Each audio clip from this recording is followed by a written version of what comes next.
अब रही बात कृषि के कानूनों की बात, कानून की बात करते हैं। मैं आपको कहना चाहता हूं, आज पिछले लंबे समय से मैं सुन रहा हूं कि कृषि के किसानों के कानून काले कानून है, ये आप कहते हो। मैं पहले तो आपसे ये कहना चाहता हूं कि आप अपने घोषणा पत्र को पढ़े। आपने अगर अपने घोषणा पत्र के अंदर इन रिफॉर्मों को लाने की बात अगर आपने नहीं की है तो हम आपको कह देंगे कि वास्तव में हम गलत हैं।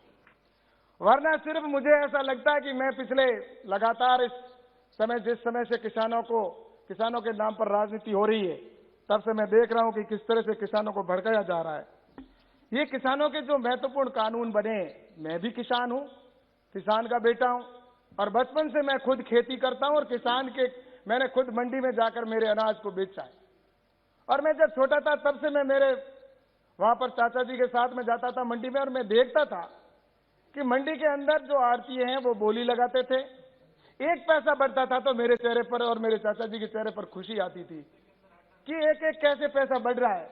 किसान को पता है एक पैसे की कीमत क्या होती है, या मजाक उड़ाई जाती है 6,000 रुपए दिए, इससे क्या होता है। किसान को जब अपना बीज लाना होता है और उस समय जब उसको 6,000 रुपए मिलते हैं तब उसको पता चलता है कि 6,000 की क्या कीमत होती है। लेकिन मैं आपको कहना चाहता हूं कि जब मैं मंडी के अंदर जाता था तो उस समय जो मंडी के अंदर जो आड़ती होते थे वो तय कर लिया करते थे कि हमें किस रेट के अंदर अपने अनाज को बेचना है। उस समय मैं सोचता था कि मैं अपने उत्पादन को दूसरी जगह पर क्यों नहीं बेच सकता, मंडी के बाहर क्यों नहीं बेच सकता, और मंडी परिधि के बाहर बेचने की हर व्यक्ति को आजादी होती है।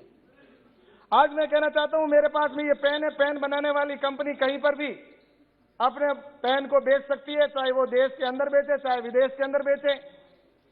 ये पेपर बनाने वाली कंपनी कहीं पर भी बेच सकती है, लेकिन एक सुई बनाने वाला भी कहीं पर भी बेच सकता है। लेकिन मेरा अन्नदाता, मेरा धरती पुत्र किसान, रात दिन खेत में काम करने वाला, मेहनत करके काम करने वाला, अपने उत्पादन को मनचाहे स्थान पर मनचाहे व्यक्ति को नहीं बेच सकता था। उसको आजादी नहीं थी। क्यों आजादी नहीं दी मिली इतने साल तक? किसान को किसी बात की, इस बात की स्वतंत्रता नहीं थी। लेकिन इस कानून के माध्यम से आज तय हो गया कि आने वाले समय के अंदर किसानों के लिए ये किसानों का कानून है, ये आजादी देने वाला कानून है। अब वो किसान मनचाहे व्यक्ति को मनचाहे स्थान पर किसी भी स्थान पर बेच सकता है। इस कानून के अंदर ये प्रावधान किया गया है। और किसी प्रकार का किसान को टैक्स नहीं चुकाना पड़ेगा।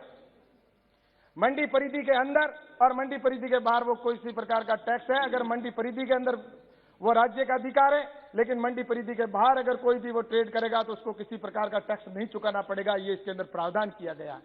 इस बात की इसमें स्वतंत्रता दी गई है।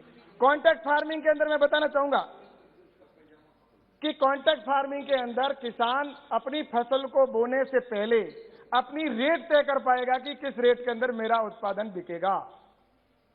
आपको बताना चाहता हूं, जिस तरह से सभापति महोदय जी, किसान अपने उत्पादन के अंदर, मैं एक उदाहरण देकर ये बात पूरी करूंगा, बात बताऊंगा कि एक अनार का अगर कोई व्यापारी है और अनार के व्यापारी और किसान के बीच में एक एग्रीमेंट हो गया 100 रुपए के स्टाम्प पर, और 100 रुपए के स्टाम्प पर एग्रीमेंट होने के बाद अगर रेट मान लो उसने तय की कि मेरे से अनार की रेट 30 रुपए है, और अगर उसकी रेट घट जाती है और रेट अगर 20 रुपए हो जाती है तो व्यापारी बाध्य है कि उसको 30 रुपए के अंदर उसके अनार को खरीदना ही होगा, अन्यथा उसके ऊपर 150% की पेनल्टी लगेगी।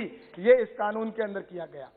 और वहीं पर अगर रेट बढ़कर अगर 50 रुपए हो जाती है, अनार की रेट अगर 50 रुपए हो जाती है, तो उसके अंदर किसान स्वतंत्र है। किसान बढ़ी हुई दर पर 50 रुपए में दूसरे व्यापारी को बेच सकता है, उसके खिलाफ कोई कानूनी कार्रवाई नहीं होगी। ये इस कानून के अंदर किया गया। पंजाब में बंद कर देते। और वहीं पर मैं आपको बताना चाहूंगा सभापति महोदय जी, इसके अंदर एक बात और कहना चाहूंगा। इसमें अगर व्यापारी और किसान अगर वहां पर कोई करार के अंदर विवाद हो जाता है, एसडीएम के पास में उसकी सुनवाई का प्रावधान रखा गया है। एसडीएम अगर सुनवाई के अंदर वो अगर उसने एडवांस पैसा लिया है, अगर उसने एडवांस पैसा किसान ने लिया तो उसको वापस देने का है, लेकिन उसमें भी किसान से पूछा जाएगा। एसडीएम पूछेगा ये पैसा तुम मुझे कब देना। अगर वो कहे कि मैं इसको 6 महीने बाद में दूंगा तो 6 महीने बाद में दे सकता है, वो कहेगा मैं किस्तों में दूंगा तो किस्तों में दे सकता है, वो कहेगा मैं अगली फसल पे दूंगा तो अगली फसल पे दे सकता है, और अगर वो उस पर भी किसी प्रकार का ब्याज नहीं लगेगा। और इसके अतिरिक्त भी इसमें अगर व्यापार किसान अगर एडवांस पैसा दिया हुआ वापस नहीं भी देता है तो भी उसके खिलाफ कोई कानूनी कार्रवाई एसडीएम नहीं कर सकता। इस कानून के